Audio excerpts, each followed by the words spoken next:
The following story was pulled from a 1997 article in the British Medical Journal. The article was written by the psychiatrist who treated the patient, who will be the focal point of this story. The only reason I bring this up is because this story truly sounds made up, and it's not. One night in the winter of 1984, a healthy middle-aged woman, who we'll call Brenda for this story, was at her home in London reading a book when she suddenly heard a voice in her head. It said, "Please don't be afraid. I know this must be shocking for you to hear me speaking to you like this, but this was the easiest way I could think of. My friend and I, we used to work at the children's hospital, and we would like to help you." Brenda couldn't believe what was happening. She had never heard voices in her head before, and this voice that was speaking to her, it was so clear, and it did not sound like any voice she had heard before. And so at first, Brenda just sat on the couch and didn't do anything and just waited, hoping that maybe she was just imagining this. But the voice in her head seemed to pick up on her reaction and said, "Brenda, this is not a hallucination. We're real and we want to help you." Brenda did not believe it was real. She believed she had just lost her mind.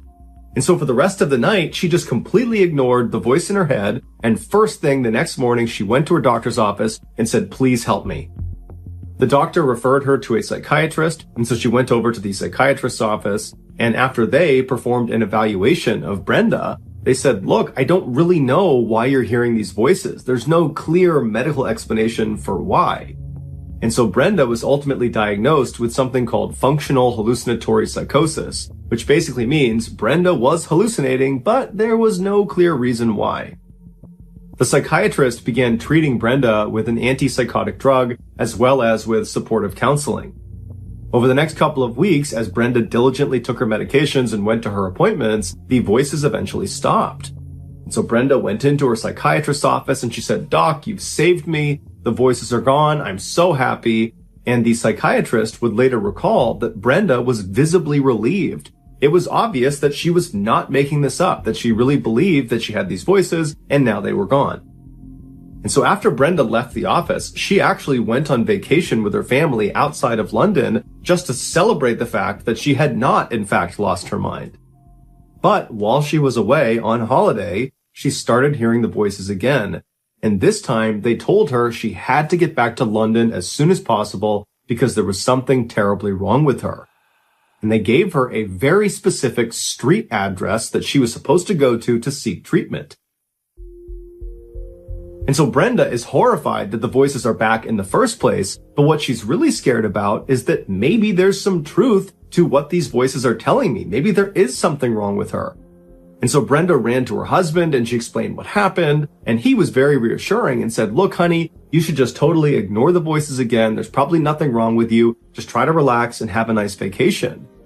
But Brenda could not relax. She could not ignore the voices because they were constantly telling her, "You need to leave. You need to go back. There's something wrong with you."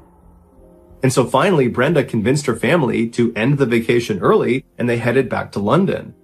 And as soon as they got there, Brenda made her husband come with her, and they drove to the street address the voices had given her. And when they got to this very specific location, they found themselves standing in front of the brain scan unit of a London hospital. Brenda and her husband were totally shocked, but before they could even react to what they were looking at, the voices in Brenda's head came back, and they told her, "You need to go inside and you need to request a brain scan for 2 reasons. 1, there's a tumor in your brain. And 2, this tumor is causing your brainstem to swell." At this point, Brenda was so scared that this information might actually be true that despite what her husband was saying, she went right inside the brain scan unit and she requested the scan. And when they asked her, "Who's the doctor that referred you over here?" she said, "I don't have one." Then she ultimately told them that, "Well, there are voices in my head that told me to come over here and get this scan." Now, the doctors at the brain scan facility were not totally like, "Get out of here," but instead they said, "Look, this is a very expensive scan. We can't just let you in here and get a scan because the voices told you to. We need a clinical reason to do it. We need a doctor's note saying you need this scan." And so they turned Brenda away, and Brenda now is just a complete wreck. She ends up calling her psychiatrist and she explains the situation about getting this address and being told to get this brain scan. And after a few minutes of hearing her story, her psychiatrist says, okay, you know what? I will call over and I will get you an appointment to get a brain scan because I want you to be at ease. And it seems like this is probably the only way we're going to be able to do that. And so after this conversation, the psychiatrist got in touch with this hospital and he requested the brain scan for Brenda. And about a month later, Brenda went in, she had the scan done, and sure enough, she had a brain tumor and her brainstem was swollen. The doctors couldn't believe it because Brenda was showing absolutely no signs of having this condition. And so they told her that, well, you can just wait and see what happens. This might not have any effect on you. And so you can just wait to see if you get symptoms eventually, or we can go in and do the surgery and remove this tumor. But of course, doing brain surgery comes with some very significant risks. After thinking it over with her family, Brenda decided to go with immediate surgery. And after telling her doctors as much, the voices in her head told her that she had made the right decision. A couple of days later, Brenda went in and her surgery was a huge success. After she regained consciousness in the recovery room, the voices spoke to her. They said, "We are pleased to have helped you. Goodbye." After that, Brenda never heard the voices ever again, and she never had any complications from the surgery or from the tumor. And to this day, the medical community still has no idea who those voices in her head really were.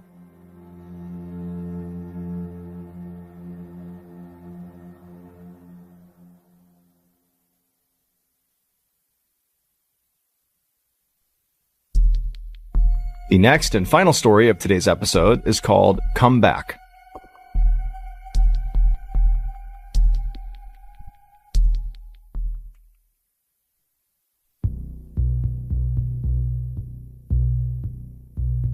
Late one afternoon in December of 1986, a woman named Shanti Singh was sitting on her bed cradling her toddler son, whose name was T2, as he threw a huge temper tantrum. T2, who was 3 years old, had already been throwing this tantrum for about 30 minutes at this point, and it didn't seem like anything Shanti did was getting him to calm down. In fact, honestly, it just seemed like T2 was getting worse and worse by the second. And Shanti knew her son's constant wailing must be annoying her neighbors in the little rural village in northern India where they lived. But again, Shanti just felt like really there was nothing she could do. After all, this was not a typical toddler tantrum. T2 was not throwing this tantrum because he lost a toy or was fighting with his siblings or something. No, the reality was Shanti and her husband had no idea why T2 was throwing this tantrum, because T2 threw these tantrums all the time for seemingly no reason, and nothing they did would get him to stop. He would just start throwing these crazy fits, and he would only stop when he was ready. Now, Shanti and her husband had taken T2 to the local doctor, and he'd been examined, and the doctor said, look, I think your son's just fine. I can't find anything wrong with him. So whatever's causing him to be so upset, it's got to be psychological. Shanti grabbed her son and tried to give him a hug and kiss to get him to calm down. But as she did that, T2 turned around and tried to hit her in the face and kicked her and punched her. And so Shanti had to kind of fall back on the bed. And T2 at this point, who's still throwing this huge tantrum, he leapt off the bed and ran out of the room. Now, Shanti had already sent the rest of her family, her kids, her husband, outside to wait out this current T2 tantrum. And so for a second, Shanti thought about just laying on the bed and letting her crazy toddler just kind of run around the house until he was done throwing this tantrum. But as Shanti was laying there on the bed, practically crying from frustration, she heard a plate break in the kitchen. And so she jumped up and ran into the kitchen, and there was T2 looking down at the ground where there was a shattered plate on the ground. Clearly, T2 had smashed it on purpose. And so as furious as Shanti was, she suddenly realized that, nothing she could do was going to get this kid to stop. And so right now, the only thing she could do was just put him in a safe place where he couldn't hurt other people or himself or damage anything else. And so Shanti, trying to be as calm as possible, walked up to T2, who's still throwing this tantrum and swinging at her as she's coming near him. And she grabbed him, she turned him around so he couldn't kick her or punch her. She put him into his room and then shut the door. And then she sat down in the hallway with her back up against the door to keep it shut. And then as T2 inside the room began banging on the door and trying to open it, Shanti's sitting there anchoring the door, and she's just praying that her son's going to calm down soon. And then at some point, Shanti heard her son start to say something that typically signaled the end of a tantrum. T2 in the bedroom began saying the word Shurshverma, which actually was a nonsense word that Shanti and her husband and the other kids had no idea what it meant. But, T2 at the end of his tantrums, he would always just start saying over and over again, Shurshverma, Shurshverma, Shurshverma. And so Shanti, she's in the hall and she's hearing T2 start to do that. And so on the one hand, she's thinking, okay, this tantrum's about to end. But on the other, she's like, I have no idea what that word means. It's obviously connected in some way to what's going on with my son, but I have no idea what it means. It sounds like nonsense.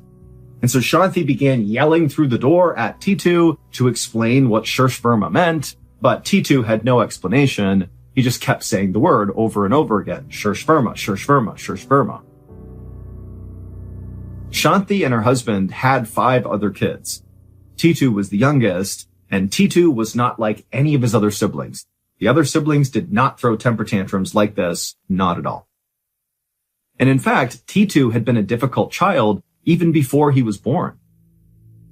Towards the end of Shanti's pregnancy with T2, she'd become very, very sick, and in fact had to be hospitalized for the entire last trimester. And then as a newborn baby, T2 basically didn't sleep at all, and he cried constantly.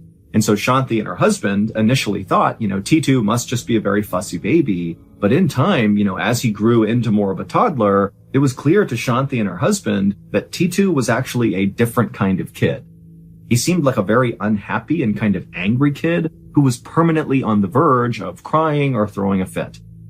But it wasn't until T2 began talking at around 2 years old that Shanti and her husband really started to become worried. Because the things T2 was saying as a 2-year-old were just not in keeping with what you would expect a 2-year-old to say. And I'm not talking about the nonsense word that T2 would use during his temper tantrums, Shurshverma.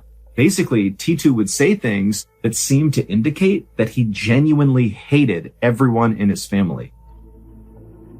Now, for context, Shanti and her family were not poor, but they weren't rich either. They lived in a little concrete home, they didn't have a TV or a car, and all the kids wore hand-me-down clothes, and Shanti actually handmade her clothes and her husband's clothes. But the family always had enough food to eat, and they were educated, and they seemed happy enough.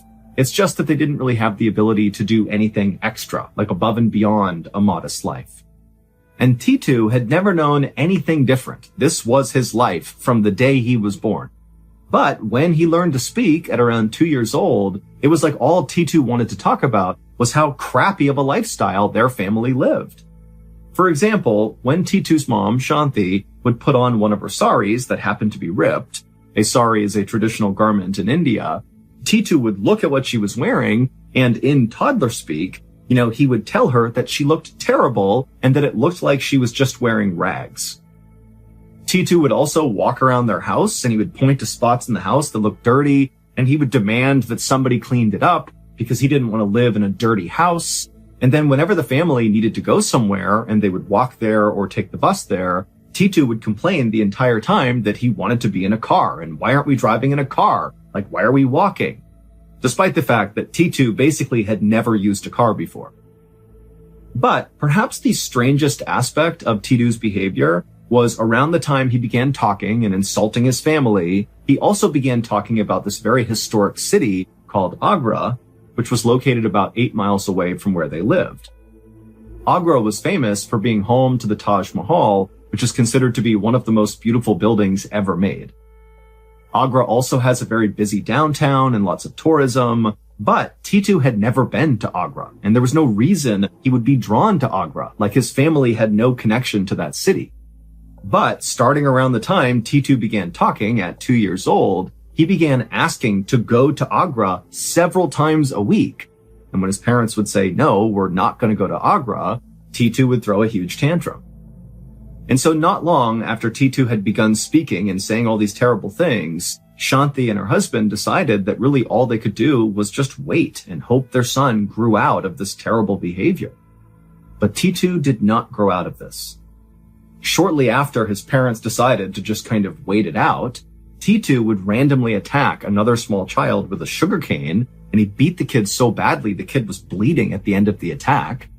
And then also another time, shortly after the sugarcane beating, T2 was at the store with his mother, and his mom was looking at this bracelet, which she couldn't afford. She was just looking at it through the glass. And T2 sensed his mom wanted the bracelet, and in an odd show of affection for his mother, he turned to the shopkeeper, this little tiny kid who's not even 3 years old yet, and he tells the shopkeeper that if he doesn't give this bracelet to his mother for free, that T2 will shoot and kill the shopkeeper. And so after this, Shanti and her husband just stopped taking T2 out in public at all. It was just too embarrassing. But what really just unsettled Shanti the most about her son's behavior was that nonsense word that T2 kept saying at the end of all of his tantrums. Shirsh Verma, Shirsh Verma. And so fast forward to that day after he's broken the plate and now Shanti's put him in his room, T2 began saying that nonsense word, except he was getting a little bit older and his speech was getting a little bit more clear. And so as Shanti was laying up against the door, she realized that her son was not saying a single word, Shirsh Verma. He was saying 2 words. They were Suresh Varma. But Shanti had no idea what that meant. She thought it sounded like a name, but it was a name she had never heard before.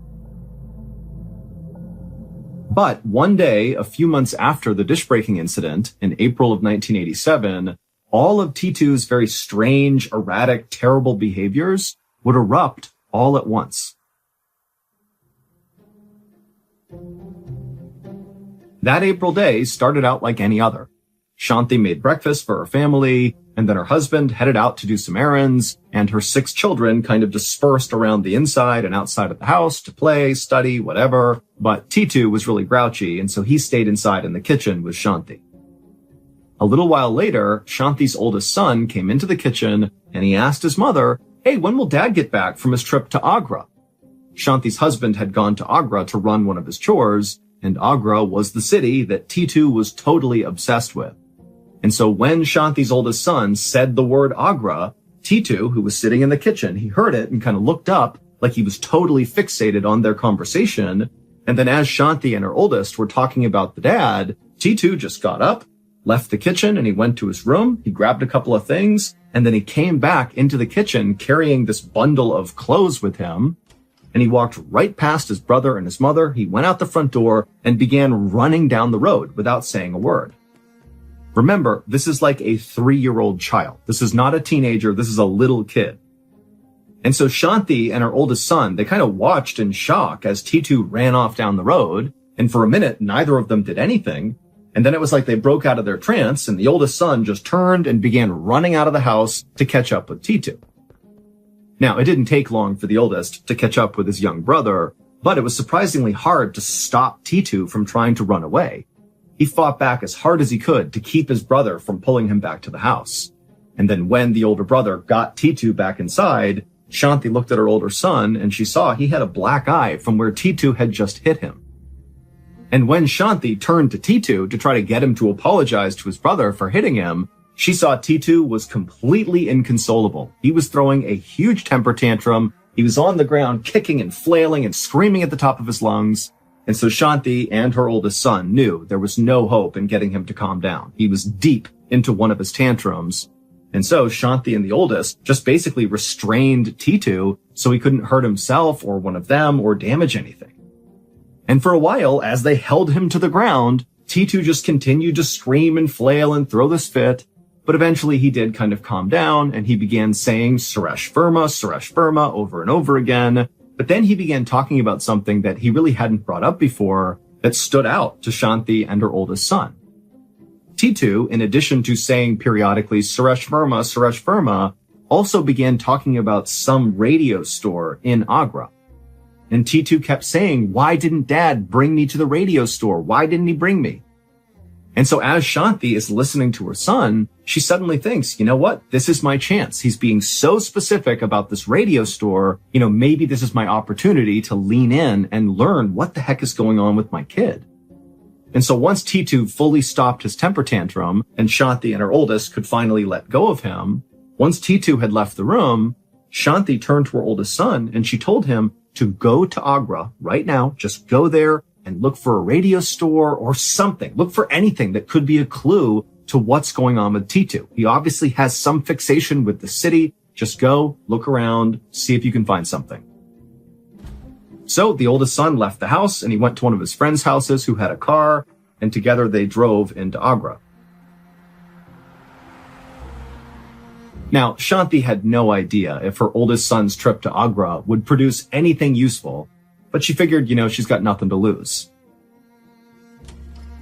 A few hours later, when Shanti's oldest son returned from Agra, he came into their home with a very serious look on his face. And right away, Shanti could tell, clearly, he's discovered something. And so Shanti asked her oldest son, tell me, what did you learn? What happened in Agra? And the oldest son, he looked down for a second, then he looked back at his mom and he just said, tomorrow, we're going to have visitors.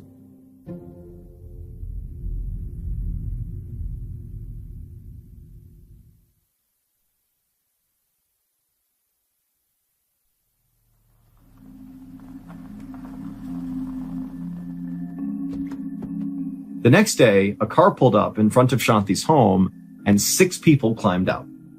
There was a woman wearing a beautiful red sari who appeared to be in her 30s, and then there were 3 other men who also appeared to be in their 30s, and they were all wearing suits and jackets. And there was also an older couple, a man and a woman, and the man was wearing this beautiful sweater, and the woman had on all this silk.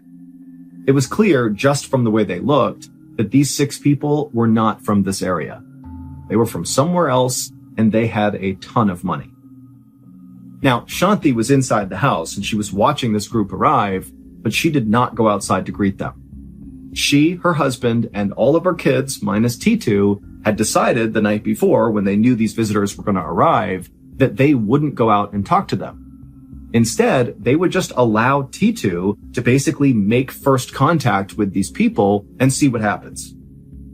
So when Shanti saw this group of 6 very well-off people were standing right outside of their gate, kind of waiting to be let in, she called for T2 and said, hey, go outside and open the gate for our guests. And so T2, who was not throwing a fit at this point, he came running through the house and he went to the door. He's not looked outside yet. He opens up the door and he runs outside and he sees these 6 people on the other side of the gate.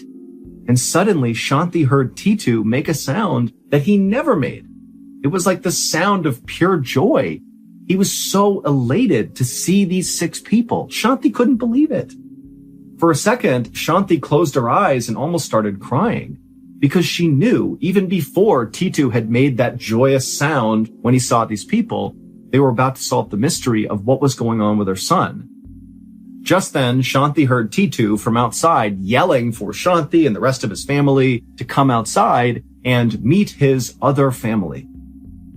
Shanti went to the door and gestured for the guests to come inside, and then she led them through the house to the back deck. And then after they were all seated, Shanti looked over at her son, T2, and she saw he had this huge grin on his face. He was so happy, and he was staring intently at the woman who got out of the car, who was in her 30s and wearing the beautiful red sari, and she was sitting right across the table from T2, and T2 is just locked on her. Now, at this point, nobody is speaking. Everybody is just sitting there. No introductions have been made, so nobody even knows each other's names. And in this kind of tense and awkward silence, T2, who again is just staring at this woman in red, he eventually breaks the silence, the 3-year-old child, and he asks the woman in red to come sit next to him. And so the woman in the red sari, she does what he asks and moves over and sits next to the toddler.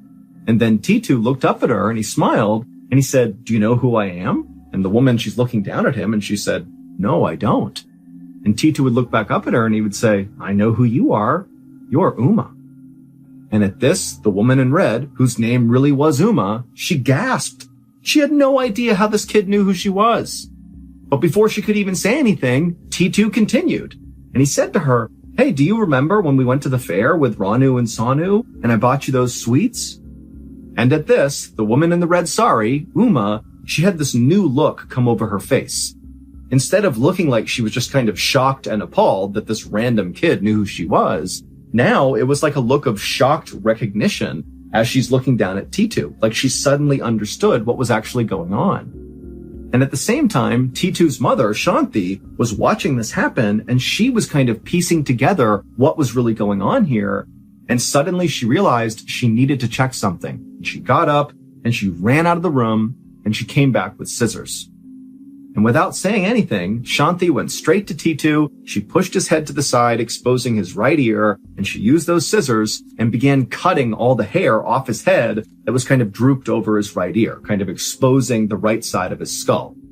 And as the hair on T2's head fell to the ground, exposing more and more of the right side of his head, all the adults watching just gasped, and the whole time, T2 was just smiling.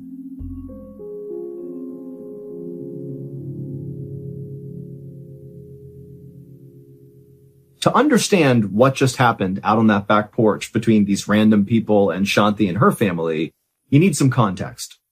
So here's what happened when Shanti's oldest son was sent to Agra to go investigate and look for clues that could explain what was going on with T2.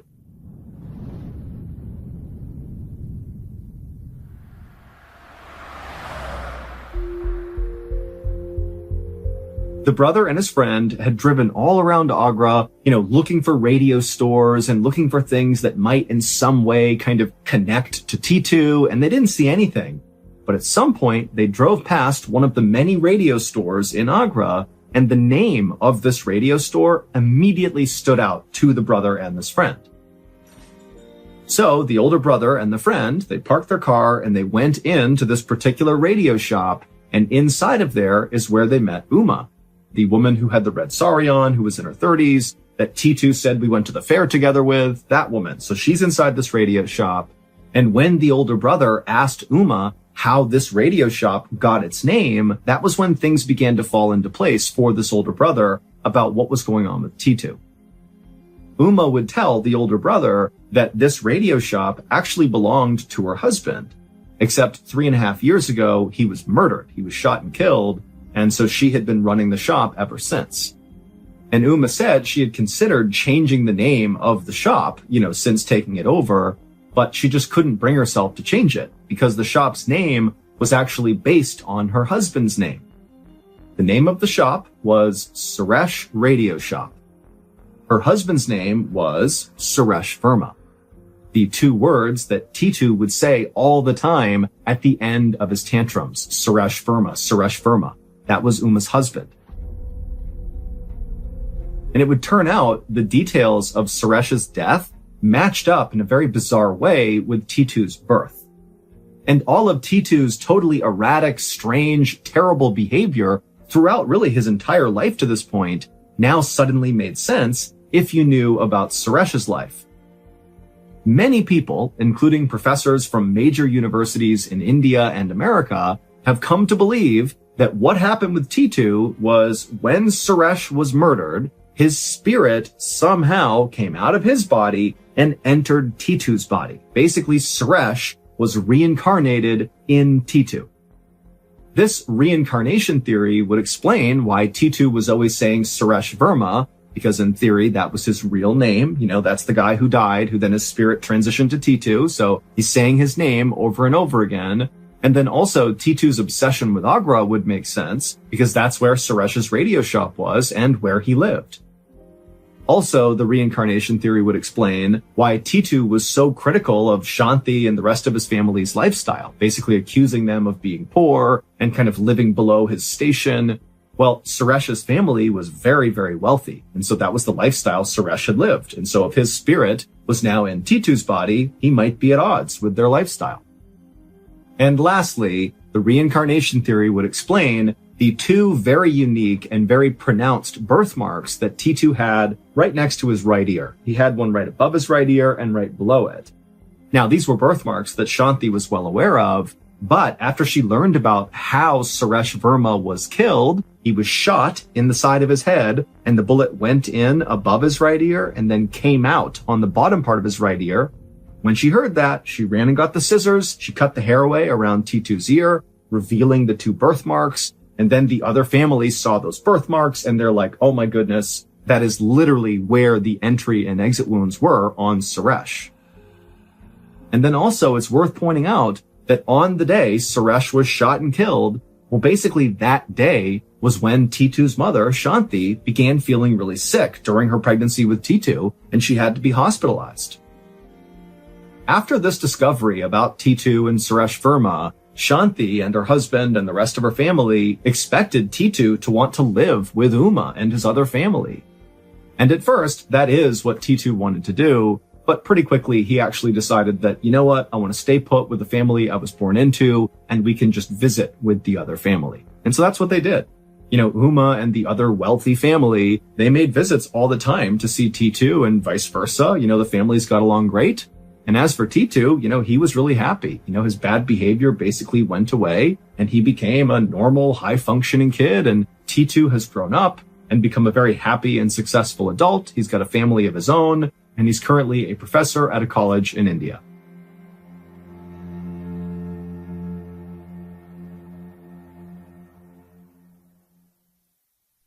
A quick note about our stories. They are all based on true events, but we sometimes use pseudonyms to protect the people involved, and some details are fictionalized for dramatic purposes. On the evening of February 9th, 1993, a 45-year-old man named Harry Fuller drove down High Street in Wadhurst, a small village in East Sussex, England. Harry glanced out his car window and saw people walking into the shops and pubs that gave the village its charm, and as he did, Harry thought to himself how nice it would be if he just stopped right now and went into one of those pubs. But Harry knew he still had some work to do, so he kept on driving and grabbed his mobile phone, and with one eye on the road, he dialed one of his clients. Harry was a car salesman, but he didn't work out of a dealership. He specialized in buying cars at auctions and then resold them for a profit. And earlier that day, he'd seen a car coming up for auction soon that he thought he could sell to one of his clients. That client picked up on the other line, and in a big, excited voice, Harry went right into his sales pitch. When Harry was a child, he had struggled with reading and writing, so to make up for that, he developed his public speaking skills. His friends said Harry could tell a story like nobody else, and that gift for storytelling had served him well as a salesman. On the phone, Harry told his client that the car he'd seen was everything the man could ever hope for in a vehicle, and he painted a vivid picture of what it would feel like to sit behind the wheel. And within minutes, Harry knew he'd won this man over, and that there was going to be a big sale and a big commission in Harry's future. Harry told his client that he'd get the car when it came up for auction, and then he'd sell it to him for a very fair price. Harry reminded the client that he preferred to deal in cash. Then he said he'd be in touch soon and hung up the phone. Harry smiled. He couldn't wait to get home to tell his wife, Nicola, all about this very likely big sale he was going to close. A few minutes later, Harry reached the other end of High Street and arrived at the 3-story brick cottage he and his wife, Nicola, rented. Harry pulled around the back of the cottage, parked his car, and stepped outside. Harry and Nicola had only been living in Wadhurst for a few months, but they loved the home they'd found. It was next to a tea shop and close to several other stores and restaurants on High Street, but even more importantly for Harry, there was plenty of space behind the cottage for him to park all the cars he bought at auction until he sold them off. Harry opened the back door of his cottage, he walked inside, and called out for his wife. Nicola yelled back that she was upstairs in their bedroom. Harry made his way first to the front room of the cottage, and when he got there, he breathed in the smell of fresh flowers that always seemed to fill the house. Whenever Harry had a chance, he would buy flowers for Nicola and put them all over the house, because he thought that she should be surrounded by things that were as beautiful as she was. Then, after smelling the flowers, Harry walked upstairs to the large second-floor landing and headed down the hall into the bedroom, where he found Nicola getting ready to go out to dinner with some of her friends. When Nicola heard Harry come into the room, she walked over to him, threw her arms around his neck, and kissed him. And Harry kissed her back and told her about this big sale he was likely going to close. There were things about Harry's work that Nicola did not totally understand, but she knew he was always happy when he could sell a car, so she was happy for him. Then Harry took a step back, looked at the dress Nicola was wearing, and told her she looked absolutely gorgeous. Harry and Nicola had been married for about 6 months, and their friends and family said they already were the perfect couple. However, when they had first gotten together, some of those same friends and family did not think this. They thought maybe the couple would not even work. Nicola was 27 years old, almost 20 years younger than Harry, and while Harry loved to talk, tell stories, and meet new people, Nicola was the opposite. She was quiet and reserved. Her idea of a good time was sitting in her garden and maybe reading a book all day. But when her sister had introduced her to Harry, Nicola fell for the tall, older man with the long brown hair almost immediately.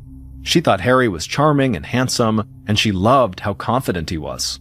And when Harry met Nicola, he thought he'd found the woman of his dreams. She was smart and caring, and she was beautiful, with short brown hair, a great smile, and a sweet voice.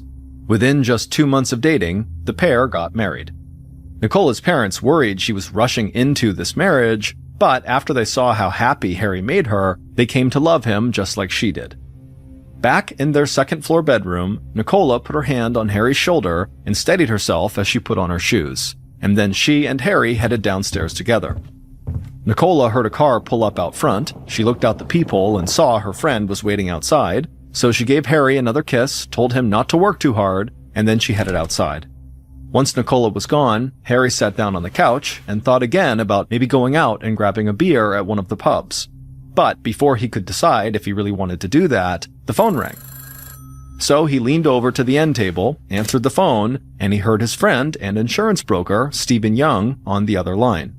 Harry and Stephen talked briefly about a new business venture Harry was starting, and then at some point the conversation turned to golf, and then a couple of minutes later, Harry hung up the phone with Stephen, but he kept staring at the phone in his hand, wondering if maybe he should make one more work call before calling it for the night.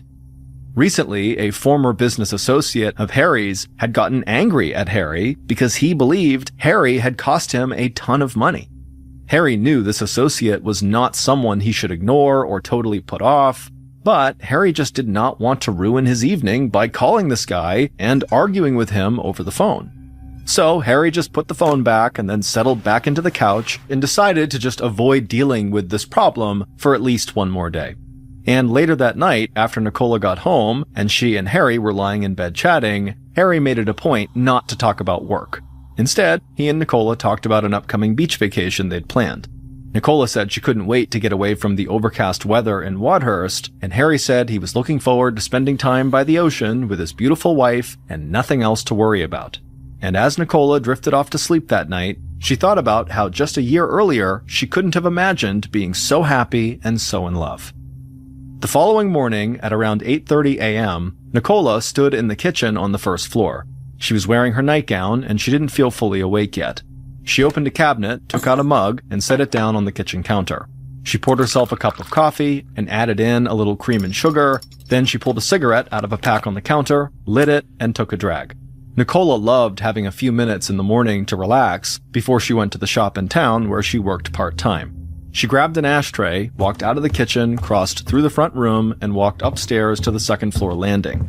She sat down on the floor, stretched out her legs, and slowly drank her coffee and smoked her cigarette. Then she heard the front door open downstairs, and suddenly cold air blew through the house. Harry called out to say it was him and he was home, and she told him that there was coffee ready in the kitchen.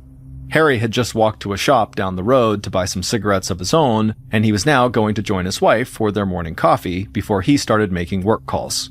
But as Harry turned towards the kitchen, there was a loud knock at the front door. So he turned back around and looked out the peephole. Harry shook his head. He did not feel like dealing with the person on the other side of the door right now, but he knew he really had no choice. They were here right now. So Harry opened the door and welcomed this person inside.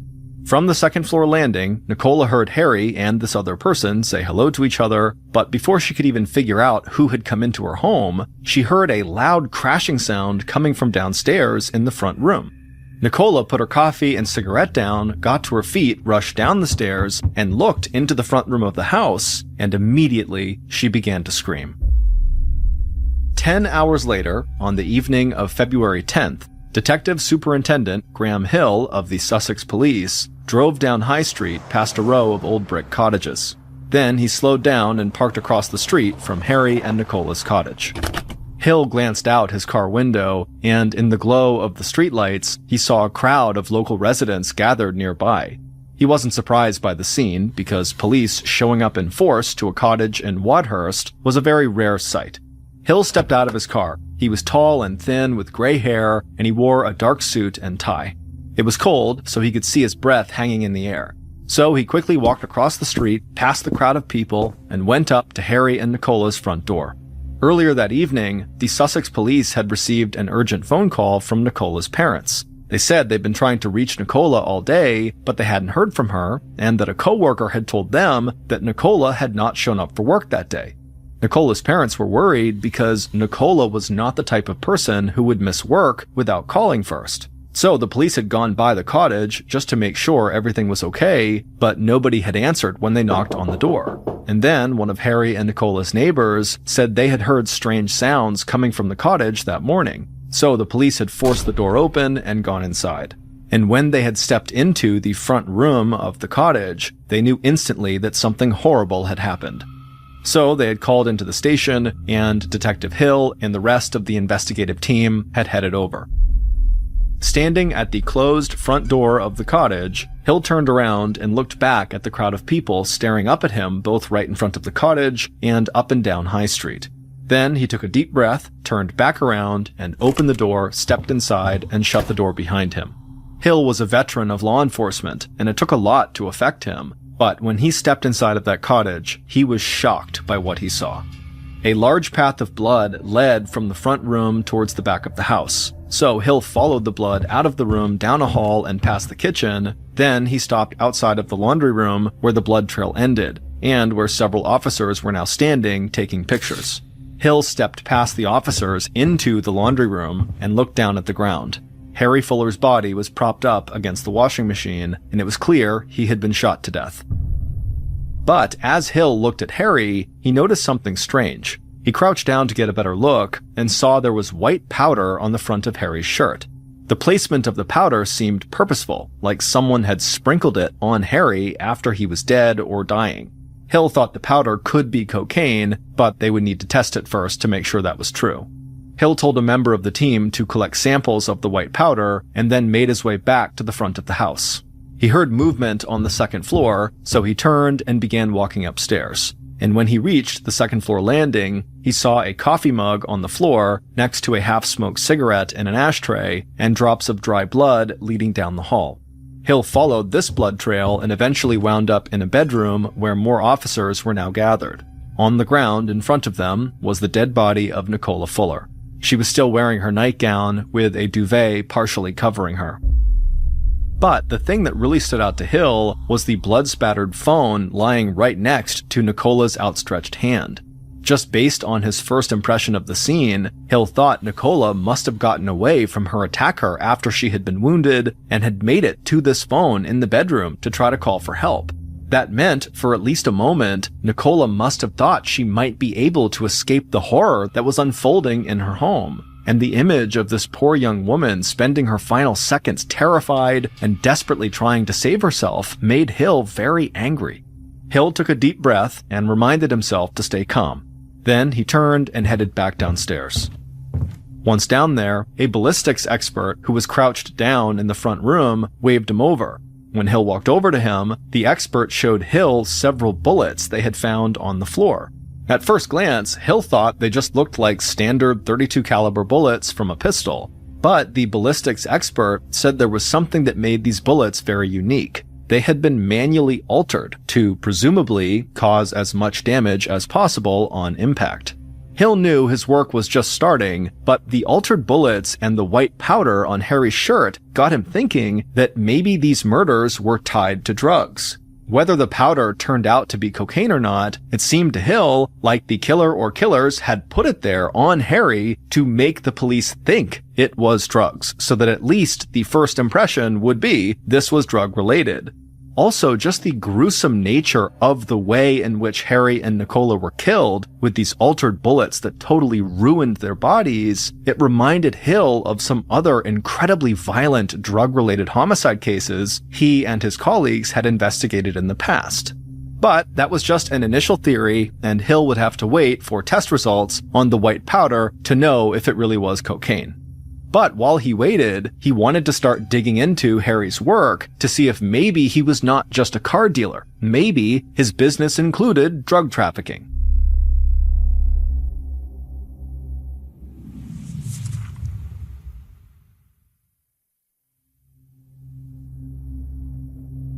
So, in the days following the murders, Hill began looking into Harry's business practices. But he didn't find any links to the drug trade, and when the lab results came back on that white powder from Harry's shirt, it turned out just to be sugar.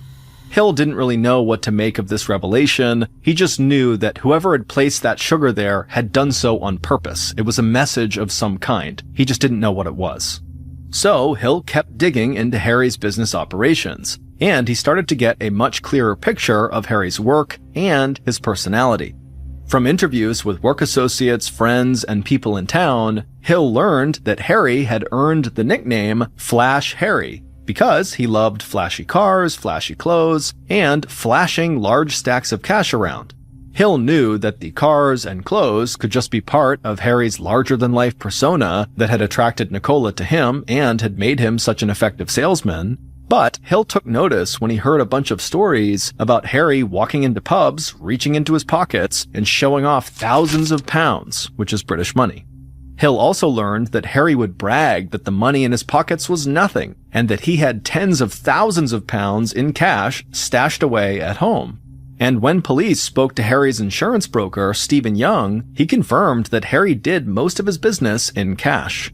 Now, there was nothing necessarily illegal about that, but Hill knew people often used cash in business transactions just so they wouldn't leave any records behind. And so, the more Hill learned about how Harry operated, the more he became convinced that the murderer had to be someone Harry had done business with.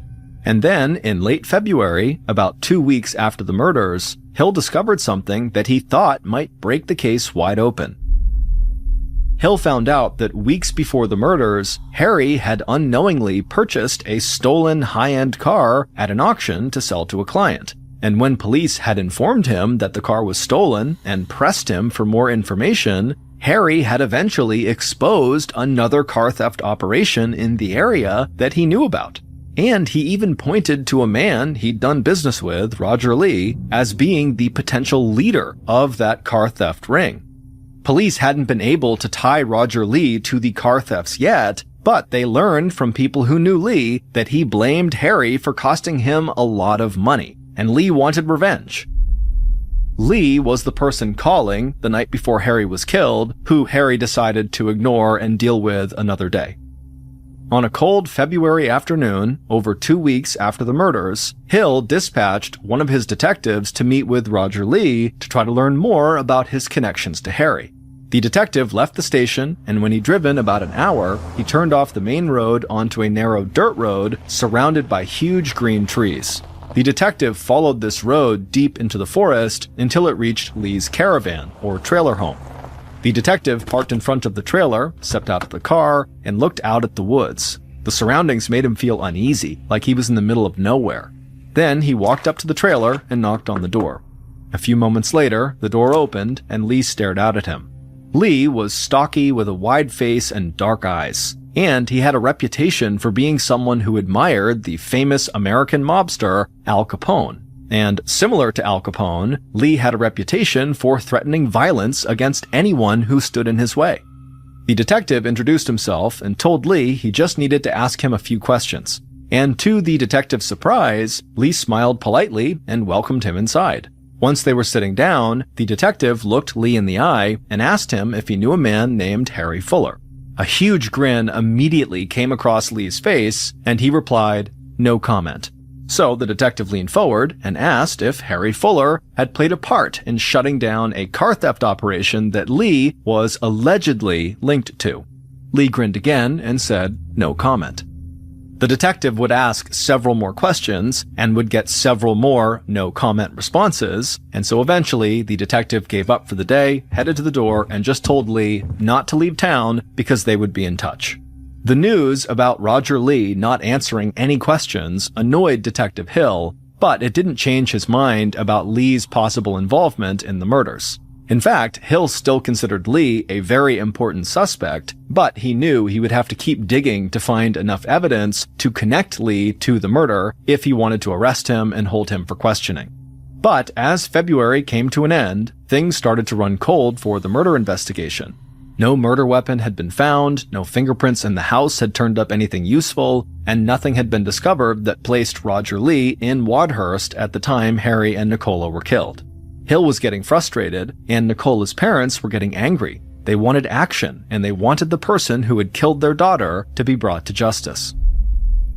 In mid-March, over a month after the murders, Hill and his team walked back into Harry and Nicola's cottage like they had done so many times over the last several weeks, hoping that this time they would find something they had missed, so maybe they could get the investigation back on track. Once inside, Hill began walking upstairs as the other officers he was with began searching the front room. But before Hill reached the second floor, he heard someone downstairs shout his name. So Hill quickly turned around and walked back downstairs and into the front room. And immediately, Hill felt a jolt of excitement when he saw one of the officers lying face down on the floor with their arms stretched out under the couch like they were reaching for something. Then that officer pulled something out from underneath, stood up, walked over to Hill, and handed it to him. It was a recording device that they had all overlooked every other time they had been inside of this home. Hill called over all the other members of his team who were there, and then he hit play on the device. Hill could feel the anticipation in the room. Then they heard Harry's voice and the voice of another man, and they realized they were listening to both sides of a phone call. It would turn out, for several days right before he was murdered, Harry had begun using this recording device to record all of his phone calls. Police would never know exactly why Harry had done this, but Hill suspected it might have been because Harry was afraid someone was coming after him. And Hill still thought that person coming after Harry could be Roger Lee, the wannabe Al Capone. Over the following weeks, police began identifying and speaking with all the people who popped up on Harry's recording device. And as they spoke to each of these people, they learned nothing new. Finally, the police were down to just one more person on the recording that they had not yet spoken to. And the reason they had not spoken to them was because the police couldn't actually identify who it was. And so, after weeks of trying in vain to figure out who this mystery person was, Detective Hill finally just went on TV and played the recording with this mystery person's voice on it, hoping someone from the public might recognize it. On the night of April 15th, 1993, so not long after Hill had gone on TV, a woman and her husband, who lived in a town near Wadhurst, were sitting on their couch watching Crime Watch, one of their favorite TV shows. Crime Watch was a British show that featured details about active police investigations, and on the show, members of law enforcement and the host would ask viewers to help them identify someone who could potentially help a case move forward. On the couch, the woman and her husband watched as Detective Hill and the Crime Watch host introduced details about Harry and Nicola's unsolved murders. Then, Hill announced that he was going to play a recording of a phone call between Harry and an unidentified man. And Hill said learning the identity of this man could be crucial in helping police find Harry and Nicola's killer. The woman leaned forward on the couch and listened intently to the recording. Then, after it was done playing, a stunned look came across her face. She turned and looked over at her husband, and she said to him that the voice on that recording sounded exactly like his brother. Her husband shrugged and said, "No way, it can't be him." But then, Detective Hill on TV said they would play the recording again. So at this point, both the woman and her husband turned and looked back at the TV and leaned forward intently to listen as closely as they could.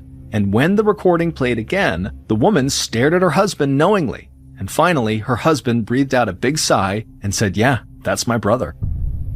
The woman immediately got off the couch, she grabbed the phone, and she called her brother-in-law. And when he picked up, she told him what she had just seen on TV and said he needed to contact the police right away to make it clear he had nothing to do with Harry and Nicola's murder. After they hung up, this brother-in-law would immediately call the Sussex police to say that yes, he was the mystery caller. And when Detective Hill followed up with this brother-in-law and got more information from him, Hill would come to realize that he'd been totally wrong about the killer's motive. Based on conversations with this brother-in-law, who was the mystery voice on the recording, and interviews conducted throughout the investigation, and evidence found at the crime scene, here is what Sussex police believe happened on the morning that Harry and Nicola Fuller were murdered, February 10th, 1993. Just before 8:30 a.m. on February 10th, the killer pulled their customized white Volkswagen car around the back of Harry and Nicola's cottage and parked it amongst the other cars that Harry kept back there. Then the killer picked up their mobile phone, called Harry, and told him they needed to talk in person. Harry said he was about to walk down the street to grab cigarettes, but he'd be home soon. So the killer stepped out of their car and walked to the side of the cottage where they could watch the street out front without actually being seen. The killer was calm and patient as they waited. Then, a few minutes later, the killer saw Harry walking down the sidewalk, and then he saw him go up to his cottage front door, open it up, go inside, and shut the door behind him. Once Harry was inside, the killer walked around to the front of the cottage and knocked on the front door. Harry eventually opened the front door, and the killer greeted him and stepped inside. Then Harry closed the door, and the two of them walked into the front room of the cottage. And while Harry was facing the other way, the killer took a quick breath, reached into their pocket, and pulled out a Walter PPK pistol, raised it, and fired. The bullet hit Harry in the back, and he crashed to the floor. Harry died almost instantly, but before the killer could make sure, they heard movement on the stairs. The killer looked up and saw Nicola come into view, and when Nicola saw Harry lying on the floor bleeding, she began to scream and turned to run back up the stairs. The killer immediately raised the gun again and fired, striking Nicola in the shoulder. She stumbled forward on the stairs but caught herself and got back up on her feet and kept going up the stairs. But when she turned around to see how close the killer was, she heard another bang and she felt a bullet graze her forehead. Nicola screamed as another round struck her in the cheek, cutting through her tongue and shattering the bones around her eye. Covered in blood, Nicola fell to her knees, but somehow she managed to drag herself up the remaining few stairs and down the hall towards her bedroom. The killer, who was still at the bottom of the stairs, just stood there in shock. The plan had been to kill Harry, not to kill his wife, and now the killer questioned what they had done and what they should do next. Meanwhile, Nicola had crawled all the way down her hall into her upstairs bedroom, where she pulled herself across the floor to the bedside table. She reached up, grabbed the phone, and dialed 999, the English number for emergency services. But when the emergency operator answered, Nicola couldn't speak because of the damage to her mouth and tongue, so she screamed, hoping that would be enough. However, the operator mistook her screams for that of a child, who had mistakenly dialed 999. And so the operator began asking Nicola if she could please speak with her mommy. Nicola tried to talk again, but no words came out, so she just kept on screaming. And unfortunately, the operator just continued to assume that this was a child who had accidentally dialed 999, and so this was not a real emergency. Moments later, the killer wandered into the bedroom and shot Nicola in the head. As she lay dead on the floor, the operator, who had somehow not heard the gunshot, simply hung up and did not send police to the cottage. After partially covering Nicola with a duvet cover, the killer took several deep breaths to try to calm themselves down, and then they walked across the room to the dresser and opened the drawers. The killer dug through Harry's clothes and then finally found what they were looking for, an envelope with thousands of pounds in cash tucked away inside. The killer slipped the envelope into their pocket and then ran out of the room and down the stairs. Back on the first floor, the killer grabbed Harry's dead body under his arms and dragged him from the front room over to the laundry room and leaned him against the washing machine. Then the killer crouched down, reached into their pocket, and pulled out a plastic bag with sugar inside of it and sprinkled the sugar all over Harry's shirt. The killer then stood up, walked outside through the back door, and climbed into their car. Then they calmly drove to the insurance brokerage firm they owned like nothing had ever happened. It would turn out Harry's friend and insurance broker, Stephen Young, was the killer. When Young's sister-in-law had called him to say that she heard his voice on Crime Watch, Young went to meet with the police.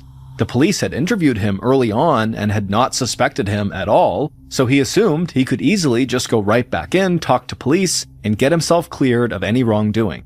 But when Young talked to police this second time, he made a fatal error that quickly turned him into Detective Hill's primary suspect. When police had asked if Young owned a gun, he said yes, he owns several legally registered guns. But then, without prompting, Young also told them that he altered his bullets in his home workshop. Young made it sound like altering bullets was a money-saving practice, But this information made Detective Hill and his ballistics expert immediately suspicious because they had found altered bullets at the crime scene. So Hill felt like they had enough to get a warrant to search Young's home and office, and when they went to Young's house, they discovered a huge collection of weapons along with bullets that had been altered in the exact same way as the bullets found inside of Harry and Nicola's home. When they searched Hill's insurance brokerage firm, they found records indicating his business was in debt and in danger of going under.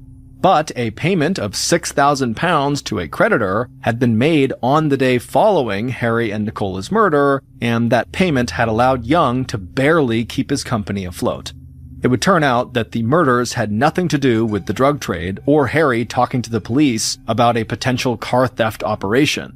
Harry had just bragged about having lots of cash on hand to the wrong person. When Young had called Harry to discuss Harry's new business venture the night before the murders, this was the call that was heard on that recording, Harry said he had just secured a large investment in cash and he was holding on to the money.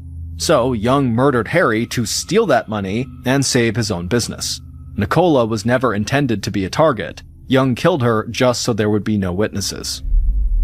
As for the sugar that Young sprinkled all over Harry's shirt after he killed him, he had done that in hopes that the police would think it was cocaine and so would go down an investigative path that would not lead to him. Stephen Young was ultimately arrested and found guilty of committing the double homicide. He would be sentenced to 2 life sentences. However, this was not the end of the story. On March 22, 1994, the night before Stephen Young would be found guilty in court, 4 of the jurors in his murder trial were sitting together in an old wood-paneled hotel bar. All 12 jurors had been given rooms in this hotel for that night, but most of the jurors had gone to bed. However, these 4 had stayed up drinking and talking. The hotel they were staying in was hundreds of years old and had a reputation for being haunted. And so as they consumed more and more alcohol, the jury foreman, who was one of the 4 staying up late, suggested they go back to one of their rooms and host a seance to see if maybe they could contact one of the ghosts roaming the hotel's halls. So they left the hotel bar and stumbled upstairs to one of their rooms, and then once inside, the foreman grabbed a pen and several pieces of paper from the bedside table. Then he sat down on the floor and created a makeshift Ouija board, which is a board with the letters of the alphabet and the words yes and no on it that people will use to try to communicate with the spirits of the dead. When the jury foreman finished making this homemade Ouija board, he grabbed one of the hotel room's drinking glasses and placed it on the center of the board upside down. Then all 4 jurors sat down on the floor in a circle, and then each of them placed a finger on the top of this glass and then sat quietly waiting for instruction. The foreman called for complete silence, and then in a low, serious tone, he asked out loud if any spirits were present in the room with them right now. For a second, nothing happened. But right as the group was about to take their fingers off the glass and go to bed, the glass began to slide across the Ouija board and ultimately landed on the word yes. The jurors gasped and looked at each other and asked who had moved the glass, but they all said they hadn't done anything, so the glass must have moved on its own. Feeling excited and scared, the foreman asked another question. Who was the spirit in the room with them? And again, the jurors felt the glass begin to move under their fingers. This time it circled around the board, stopping on the letter H before moving to the letter A, then it slid across to letter R, and so on and so forth until it had spelled out the name Harry Fuller. The jurors laughed nervously when it was done, and again asked each other if any of them were moving the glass on purpose, but they all continued to say no. And so eventually, one of the jurors asked the apparent spirit of Harry Fuller who had killed him and his wife. The room fell silent again. Then, again, the glass began to move and spelled out the name Stephen Young. After it was done, the jurors pulled their fingers off the glass and just stared at the board. Then, after a tense moment of silence, they kind of nervously laughed again and decided they had had enough talking to the dead, and so they all got up and went to their separate rooms and went to sleep.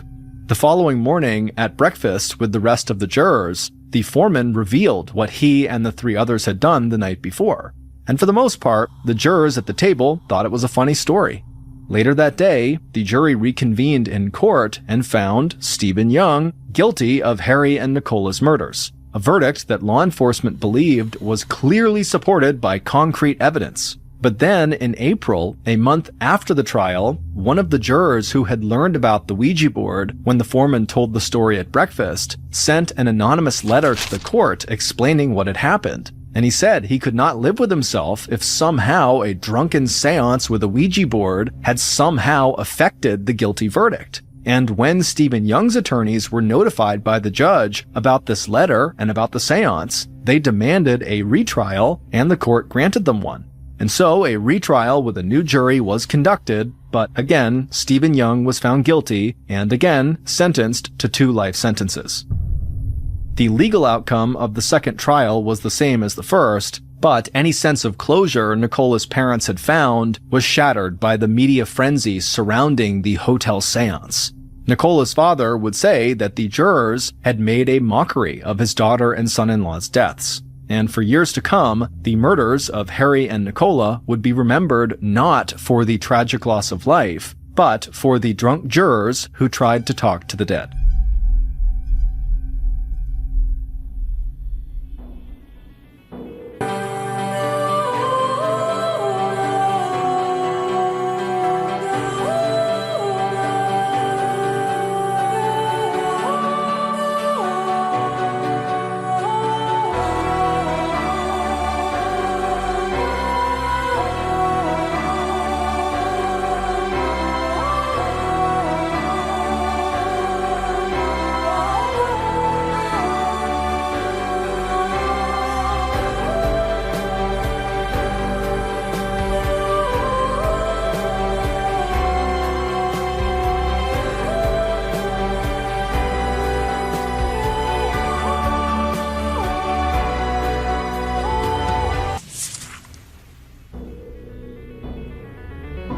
Thank you for listening to the Mrballen podcast.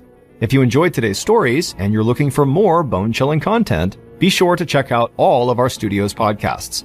There's this one, of course, the Mrballen podcast, and there's Mrballen's Medical Mysteries, Bedtime Stories, Wartime Stories, Runful, Redacted, and Late Nights with Nexpo. All you have to do is search for Ballen Studios wherever you get your podcasts. To watch hundreds more stories just like this one, head over to our YouTube channel, which is just called Mrballen. So that's going to do it. I really appreciate your support. Until next time, see ya.